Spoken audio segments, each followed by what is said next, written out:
পারি। বাংলাদেশের লক্ষ লক্ষ যুবক তারেক রহমানের নির্দেশে আপনার জন্য দাঁড়াবে। আপনার মনে রাখতে হবে, শেখ হাসিনা আপনাকে 18 তলায় লিফট বন্ধ করে দিয়ে পায়ে হেঁটে উঠিয়েছিল। মনে পড়তে হবে আপনাকে, তারেক রহমানের মেরুদণ্ড ভেঙে দিয়েছে মঈন, ফখরুদ্দিন আহমদেরা, কর্মী ভাইরা। মনে রাখতে হবে, আমার নেত্রীকে বিনা কারণে 5 বছর জেল খেটতে হয়েছে। দুঃখ আমাদেরও আছে, বাড়ি ভাঙ্গা নিয়ে এত দুঃখ করার কোনো দরকার নাই।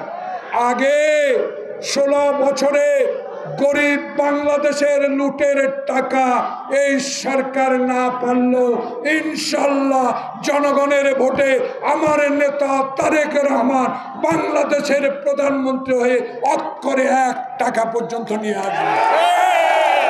কারণ উনি বলেছে 2 বারের বেশি আমি প্রধানমন্ত্রী থাকবো না। উনি বলেছে আমি দিনের ভোট রাতে করব না। উনি 2 কক্ষ বিশিষ্ট পার্লামেন্ট করবে। 31 দফা দিয়েছে। এই সরকার সংস্কারের নামে দয়া করে আর বিলম্ব না করে ম্যাপ দিয়েছেন, রাস্তাটা দেখাই দেন কেমনে কেন্দ্রে যাব। আমরা অপেক্ষা করছি ধানের শীষকে ভোট দেওয়ার জন্য। আমাদেরকে রাস্তা দেখাই দেন। এই রাস্তা